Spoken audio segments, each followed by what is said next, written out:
रियांश और नितिन ऑफिस में break time पर हमेशा की तरह कॉफी पीकर बात करने में बिजी थे। नीलम और सुमन भी हमेशा की तरह ऑफिस में नई क्या ब्रेकिंग न्यूज़ है, किसका ब्रेकअप हो गया और किसका प्रमोशन, कौन किसके चक्कर में है, इस जासूसी में लगी थी। तभी कुणाल दौड़ता हुआ वहां आता है। उसे इस तरह आता देख नीलम और सुमन अपने जासूसी का काम वहीं पर स्टॉप कर वहां से आ जाती हैं। कुणाल के फेस पर लंबी वाली स्माइल देख सब सोच ही रहे थे कि वो बोलना स्टार्ट कर देता है। हमारी 15 डेज के हॉलिडे की एप्लीकेशन एक्सेप्ट हो गई है। पूरी टीम 15 डेज 7 छुट्टियां मना सकती है। यह बात सुनते ही सभी खुशी से डांस करने लगते हैं। कुणाल इस ग्रुप का लीडर था, पर अब वो सबका बेस्ट बडी भी बन चुका था। अब हमें अपना वर्क कंप्लीट करना चाहिए। कल लंच टाइम में मिलते हैं, सभी अच्छे से लोकेशन सोच लो। कल शाम तक सारी प्लानिंग कंप्लीट कर लेंगे। कुणाल की बात पर सभी हाँ में हाँ हिलाकर सभी अपने अपने वर्क में फिर से बिजी हो जाते हैं। अगले दिन सभी ऑफिस में ब्रेक टाइम पर वापस कैंटीन में मिलते हैं। आज का ही दिन बचा है हमारे पास। कल से हमारा हॉलिडे स्टार्ट हो रहा था। अब तक कोई प्लेस डिसाइड नहीं हुआ था कहाँ जाना है घूमने। हम अब भी प्लेस की डिबेट में अटके हैं। हाँ नितिन, तू सही बोल रहा है। सोचो, सभी सब सोच रहे थे कि तभी कुणाल फिर से बोल पड़ा, क्यों ना मेरे गांव चला जाए। वहाँ हमारा पुश्तैनी बंगला है। पुश्तैनी बंगला सुनते ही सभी को यह बहुत ही इंटरेस्टिंग सा लगा। इसके पहले उनमें से किसी ने भी हवेली नहीं देखी थी। सभी के फेस पर हवेली के बारे में और जानने का एक्सप्रेशन देख कुणाल अपनी बात कंटिन्यू करता है। गांव में हमारा एक पुश्तैनी बंगला है जो गांव से बाहर है। वहां कोई नहीं रहता। मेरी फैमिली में जो भी गांव जाता है वो सब बंगले में नहीं, गांव में बने घर में रहते हैं। यह सारी बातें सभी को किसी हॉरर मूवी की तरह लगने लगी थी, जिसे सुनते ही वह सभी जल्दी से जल्द वहां पहुंचना चाहते थे। कुणाल के गांव जाना है, इस बात पर सब एग्री हो जाते हैं। ऑफिस टाइम खत्म होने तक अपना अपना वर्क कंप्लीट कर सभी घर निकल जाते हैं। शाम को सभी ने अपने अपने घर पर कुणाल के गांव जा रहे हैं यह बता दिया था। कुणाल सभी में फाइनेंशियली काफी आगे था। सभी के रहने और खाने पीने का अरेंजमेंट भी वही करने वाला था।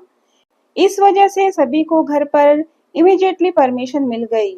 अगली सुबह सभी कुणाल के गांव सोहनपुर के लिए निकल पड़ते हैं। कुणाल की मंगेतर थी नीलम और नितिन की गर्लफ्रेंड थी सुमन। इन जर्नी में इन दोनों कपल्स को भी काफी अच्छा टाइम स्पेंड करने के लिए मिलवाना था। बहुत सारी मस्ती और बातों बातों में वह सब गांव की तरफ बढ़ते जा रहे थे। शाम होते होते वह सब गांव का बॉर्डर क्रॉस कर चुके थे। वहां का माहौल, हवा और वातावरण सब कुछ बिल्कुल ही साफ और बहुत ही अच्छा था। शहर से बिल्कुल अलग। सभी आसपास की हरियाली देख खुश हो रहे थे। नितिन फोटोग्राफी में बिजी था। हे गाइस, वो देखो वो बंगला। कुणाल ड्राइविंग रोककर बाहर निकलकर खड़ा हो जाता है। एक लंबी सी सांस लेते हुए, हाँ यही है मेरा पुश्तैनी बंगला। कुणाल, यश कितना बड़ा और आलीशान है। इसे देखकर प्रेडिक्ट करना बहुत डिफिकल्ट है कि इतना सुंदर बंगला खंडर कैसे बन गया। हाँ सुमन, हैरान तो मैं भी हूँ। पेड़ों की टहनियाँ और पत्तों को देखो, ऐसा लग रहा है जैसे यह सब इस बंगले को सजाए हुए हैं। जहाँ तक मुझे याद है मैंने कभी भी घर पर इस बंगले में कोई रहा हो या नहीं सुना। काफी सालों में खाली और देखरेख ना होने की वजह से यह आलीशान बंगला अब खंडर बन चुका है। कुणाल, यह खंडर होकर भी बहुत खूबसूरत दिख रहा है। हर तरफ छाई हरियाली उसे इतना सुंदर बना रही है कि कोई भी इसकी तरफ खींचा चला आए। सब वहां पहुंच गए थे, पर कुणाल के पापा की एक शर्त भी थी। सभी जितने दिन चाहे उतने दिन गांव में रहे, घूमे फिरे, लेकिन हवेली की तरफ नहीं जाएंगे और ना ही चोरी से वहां कदम रखने की कोशिश करेंगे। ऐसी वार्निंग भी मिली थी। वार्निंग के बावजूद भी कुणाल और उसके दोस्त चोरी से बंगले में कदम रखने की कोशिश जरूर करेंगे।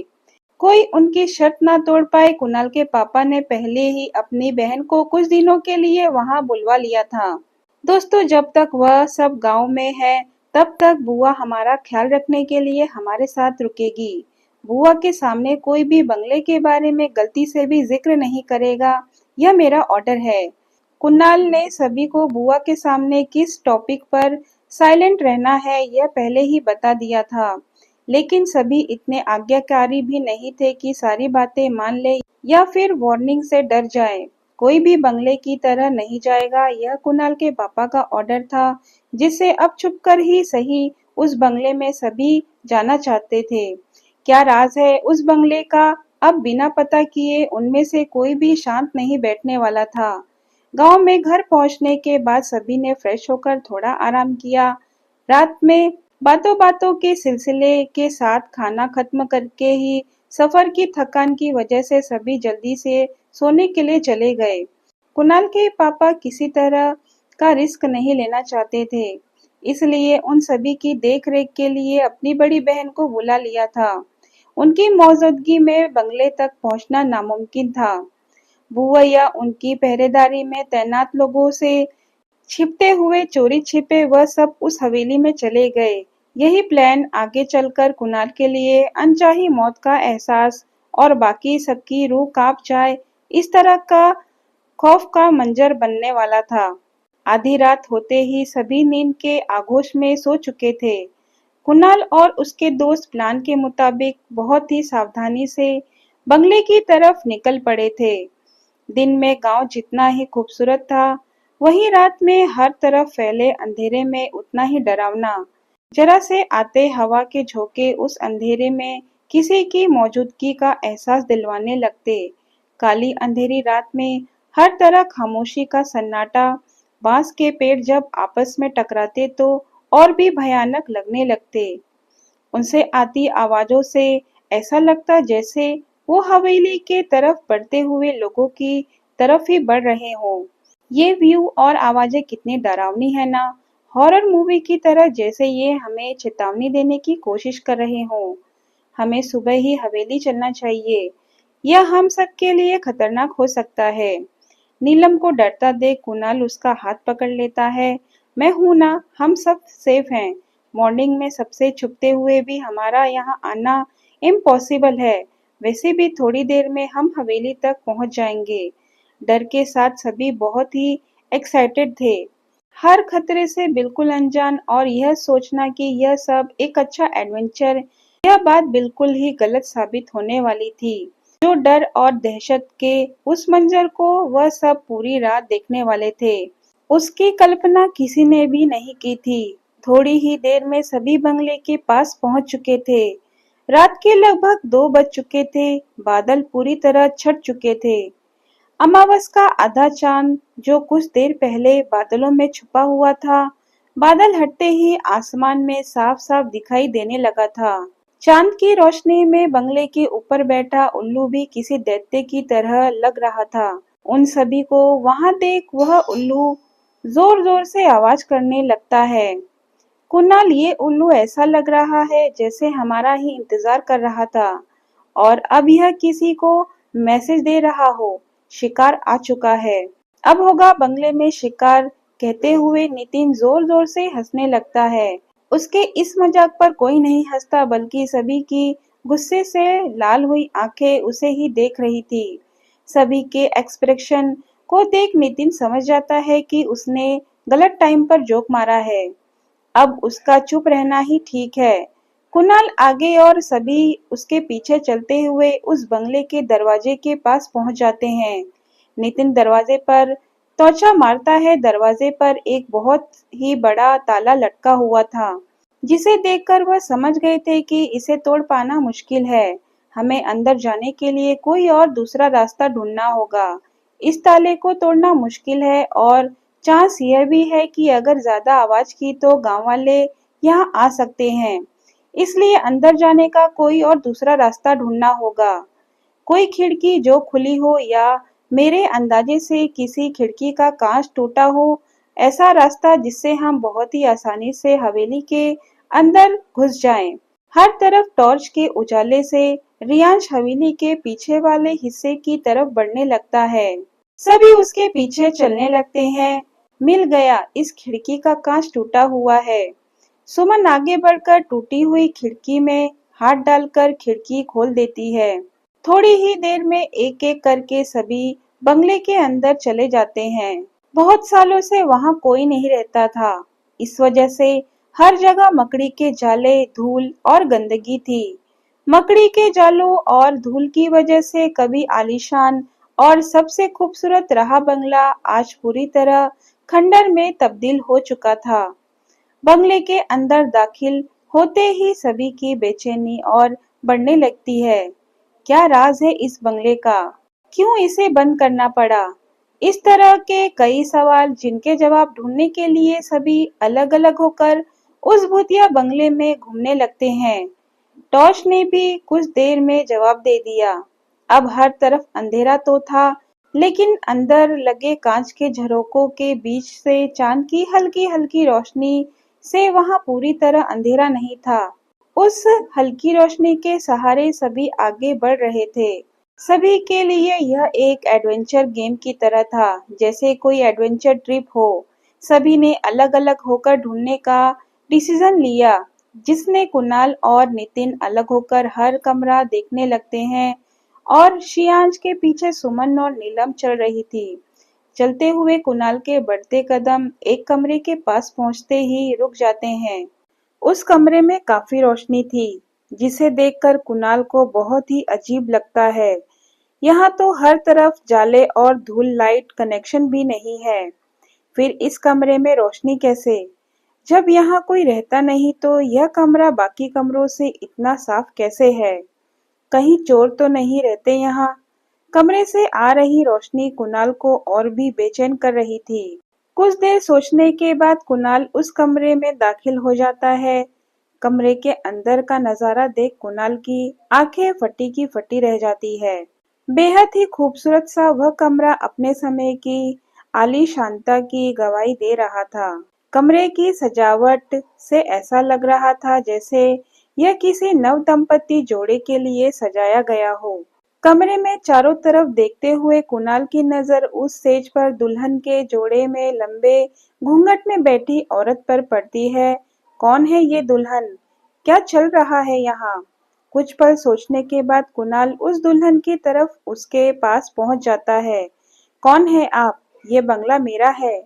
आप यहाँ कैसे आई? कुछ देर उस बेजान सा पुतला बनी दुल्हन में किसी भी तरह की कोई आहट नहीं होती।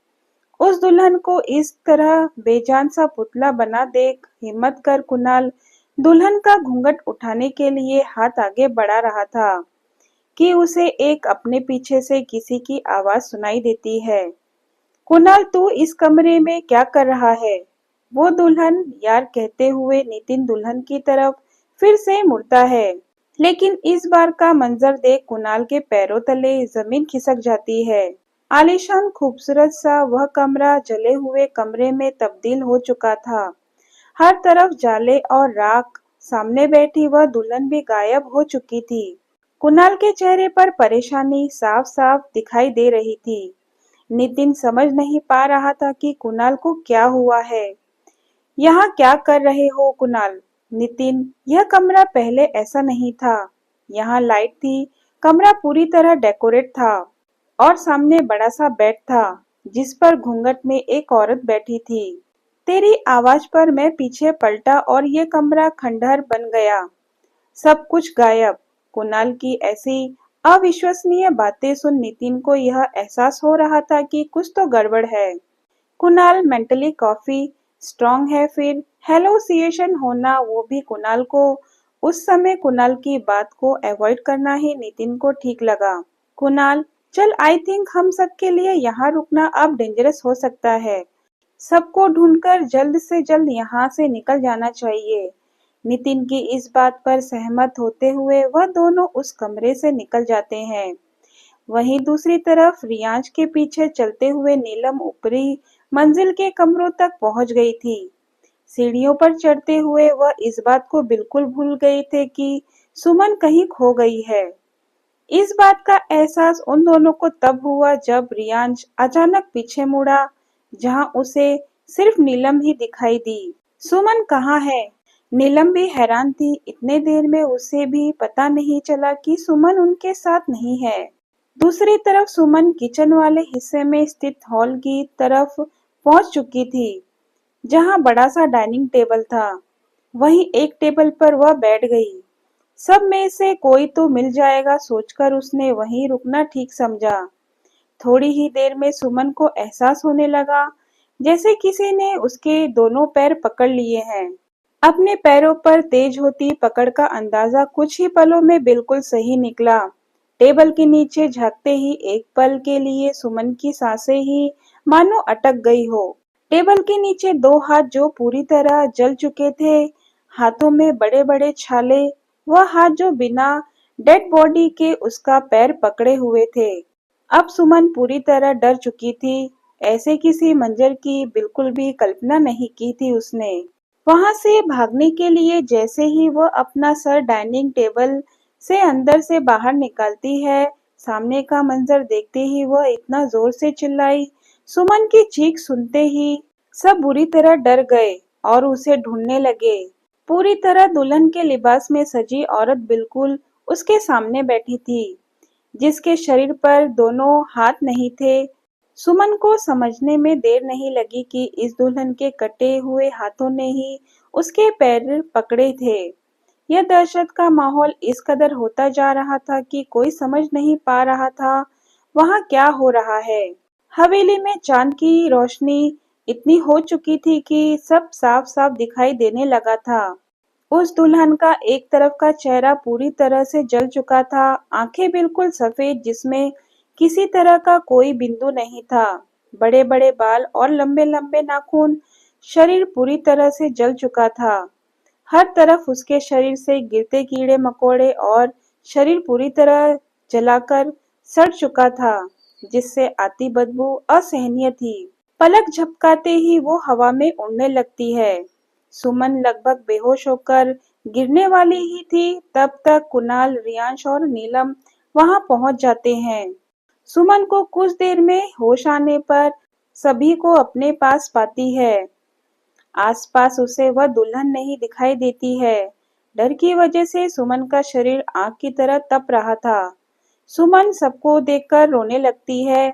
जैसे वो लोग नहीं आते तो शायद सुमन अब तक जिंदा ना होती। कुछ देर रोने के बाद खुद को संभालते हुए सुमन अपने साथ हुआ वाकया सबको बताती है।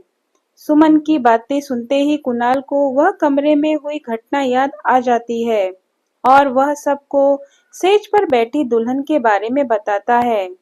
अब सभी समझ चुके थे कि इस बंगले की कुछ कहानी तो है। कोई ऐसा राज है जिस वजह से इस बंगले को ऐसे बंद रखा गया है।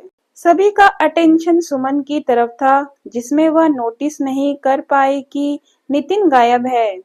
सब वहां से अब भागना चाहते थे, लेकिन नितिन को ढूंढना भी जरूरी था।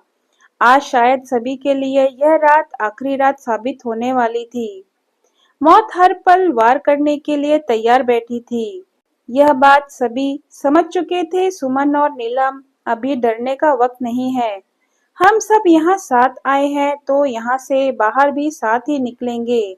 मरना होगा तो सब साथ ही मरेंगे, लेकिन डरपोक बनकर नितिन को यहाँ छोड़कर नहीं भागेंगे।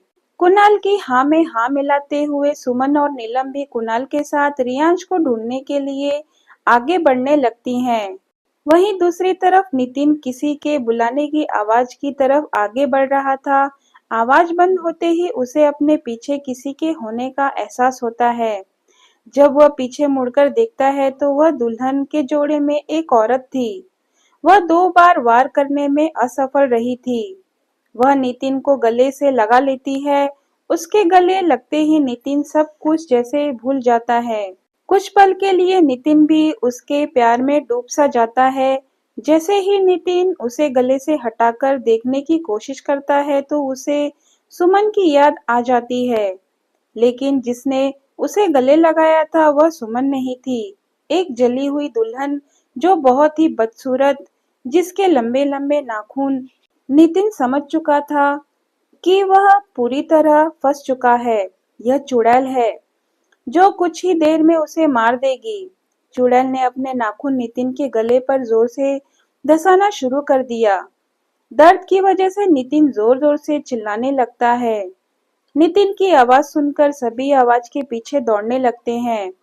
वह नितिन को मार पाती उससे पहले सभी नितिन के पास पहुंच जाते हैं। इस बार दुल्हन के जोड़े में उस चुड़ैल को सभी ने साथ देखा था। कुणाल को देखते ही वो हवा में उड़ने लगती है। तुम्हारा ही इंतजार था कुणाल। चुड़ैल की यह बात सुनते ही सभी के पैरों तले जमीन खिसक जाती है। सभी एक दूसरे का हाथ पकड़कर वहां से भागने लगते हैं, लेकिन घूम फिर करके वहीं पर वापस आ जाते हैं। किसी को वह खुली खिड़की नहीं मिल रही थी जहां से सभी अंदर आए थे, और न ही बाहर निकलने का कोई रास्ता। अब कुणाल को समझ आ गया क्यों पापा ने उन सबको बंगले में जाने से मना किया था, क्योंकि वहां सबकी जान को खतरा था। मौत सामने थी और कोई रास्ता नहीं मिल रहा था। हवेली की हर चीज जिंदा हो गई हो ऐसा लग रहा था। पहले से भी और भी डरावनी लगने लगी थी हवेली। अंदर से वह चुड़ैल कुणाल को पाना चाहती थी। उसे देखकर लग रहा था यह अपनी शादी वाली रात ही मरी हो। उसने कुणाल की तरफ इशारा किया और कहने लगी, मुझे तेरा ही इंतजार था। यह दूसरी बार था जब उस दुल्हन यानी चुड़ैल ने यह कहा, तेरे बड़ों की गलतियों की सजा तो तुझे ही मिलेगी। तभी जमीन में से अचानक ही कांटे के पौधे बाहर आने लगे जो कुणाल के अलावा सभी को जकड़ लिया था। हिम्मत करते हुए कुणाल उस चुड़ैल से पूछता है, कौन हो तुम और क्या चाहती हो हमसे? कुणाल की यह बातें सुन इतना वह जोर जोर से हंसने लगती है। हंसी ऐसे जैसे वीराने में किसी जानवर की, जिसे सुनकर कोई भी डर जाए। सभी उन कांटे वाले पेड़ों में और भी जकड़ते जा रहे थे, जैसे कोई मिट्टी का दलदल हो जिसमें सभी तेजी से धंसने लगे थे। कुणाल खुद को समझाता है और कुछ पल के लिए सोचने लगता है, अगर यह मेरा इंतजार कर रही है तो इसने मुझे अब तक पकड़ा क्यों नहीं? क्यों ये मेरे दोस्तों पर ही हमला कर रही है? कुछ तो है जो इसे मेरे पास नहीं आने दे रहा है, लेकिन क्या? कुणाल के हाथ अचानक उसके गले में मौजूद रुद्राक्ष पर पड़ते हैं। यह रुद्राक्ष, हाँ यही मेरी रक्षा कर रहा है। कुणाल बिल्कुल अनजान बनते हुए दुल्हन यानी उस चुड़ैल से पूछा, क्या चाहिए उसे? तुम चाहिए हो। तुम्हें मारकर अपना पति बनाऊंगी। चुड़ैल की इस मांग पर कोई रास्ता न सूझता देख कुणाल इस शर्त पर हामी भरता है कि वो उसके दोस्तों को जिंदा और सही सलामत जाने देगी, लेकिन उससे पहले वह उन सबको इस हवेली का राज और वो कौन है पूरी कहानी बताएगी। मेरा नाम सीमा था। मैं तुम्हारे बड़े पापा की पहली पत्नी थी। यह सुनते ही कुणाल पूछ पड़ता है, तुम बड़े पापा की पत्नी कैसे? जो उनके साथ है वो कौन है फिर? इतना सुनते ही वह चुड़ैल हवा में उड़ने लगती है और जोर-जोर से हंसने लगती है। प्रेमिका है वो उसकी। मुझे दुल्हन बनाकर शादी करके लाए, पर शादी वाली रात छोड़ गया वो मुझे। भाग गया अपनी प्रेमिका के साथ। इतना सुनते ही कुणाल फिर सवाल पूछता है, क्या हुआ था आपके साथ? कैसे मौत हुई आपकी? इतना सुनते ही वो चुड़ैल एक बार फिर से जोर से चिल्लाई, खामोश, तू मुझसे सवाल करेगा? तेरी इतनी हिम्मत? हकीकत सुन सकता है तू? सुनेगा अपने घर वालों के काले कारनामे? सुन, उस रात उनके जाने के बाद तेरे पापा और सबने मुझे गुनाहगार बना दिया। उनके भाई के जाने की वजह मुझे बना दिया गया। सभी ने मिलकर मुझे कमरे में बंद कर दिया। उस रात जोर से आंधी तूफान आया और लालटेन के गिरने से घर में आग लग गई। मैं रोती चीखती रही, पर किसी ने मेरे कमरे का ताला नहीं खोला। मुझे जिंदा जलता छोड़ भाग गए सब। मैं इस तरह से जल कर मर गई, पर इसका बदला अब मैं लूंगी। बड़ी ही मुश्किल से उस घर का कोई सदस्य मिला है। तुझे तो मैं मार कर अपना बना लूंगी। कहते हुए चुड़ैल जोर जोर से हंसने लगती है। देखते ही देखते वो भयानक हवेली पहले की तरह आलीशान महल में तब्दील हो जाती है। वहीं दूसरी तरफ कुणाल की बड़ी बुआ सारे बच्चे अच्छे से सोए हैं या नहीं देखने के लिए एक बार उन सबके कमरे में जाती है। वहां किसी को ना पाकर उन्हें समझने में देर नहीं लगती कि कुणाल और सब बंगले की तरफ गए हैं। उन सबकी जान को खतरा है। बुआ जी देर न करते हुए घर में उनकी सुरक्षा के लिए मौजूद सभी लोगों को और घर वालों को एकत्रित कर उन्हें सारी बात बताती है। बिना देर किए अब सभी लोग बंगले की तरफ जाने लगते हैं। वहीं दूसरी तरफ हवेली में शादी का मंडप भी बन जाता है। तेरी मंगेतर है ना नीलम, बेचारी तेरा होने वाला पति बस कुछ ही देर में मेरा हो जाएगा और तू कुछ नहीं कर पाएगी। कैसा प्यार है तुम दोनों का, और फिर जोर जोर से हंसने लगती है।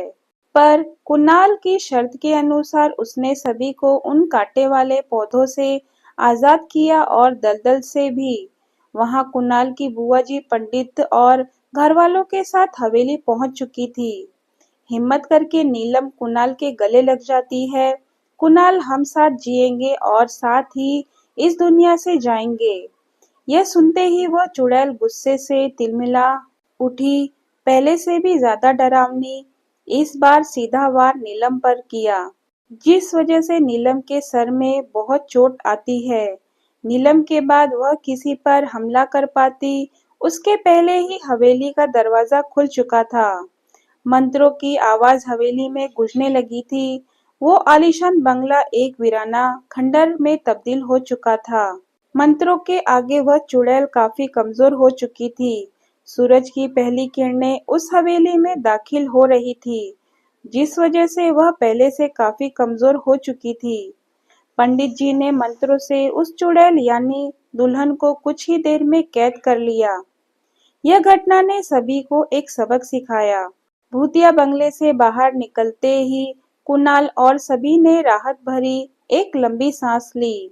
आज सभी की जान बस जाते जाते बच गई। सुबह होते ही इस हवेली में पूजा पाठ और बड़ा हवन हुआ। उस चुड़ैल के साथ इतना सब गलत हुआ था, उससे मुक्ति दिलाई जा चुकी थी। वो बंगला अब उस दुल्हन के भूत से मुक्त हो चुका था। फिर भी वहां ताला मार के नो एंट्री का बोर्ड लगा दिया गया। कुछ दिन गांव में रहने के बाद छुट्टी खत्म करके सभी अपने अपने घर वापस आ गए। नीलम को सर पर जोर से चोट लगने से भूलने की बीमारी हो गई थी, पर कुणाल नीलम से बहुत प्यार करता था, इसलिए उसे उसकी ये प्रॉब्लम से कोई दिक्कत नहीं होती थी। इस हादसे के बाद उनमें से कोई भी गांव नहीं गया आज तक, और आज भी उस घटना के बारे में सोचकर सबकी रूह कांप जाती है। दोस्तों, अगर आपको मेरी वीडियो पसंद आए तो वीडियो को लाइक, शेयर और सब्सक्राइब करना ना भूलें, और कमेंट बॉक्स में कमेंट करके ज़रूर बताएं कि आपको मेरी वीडियो कैसी लगी। धन्यवाद।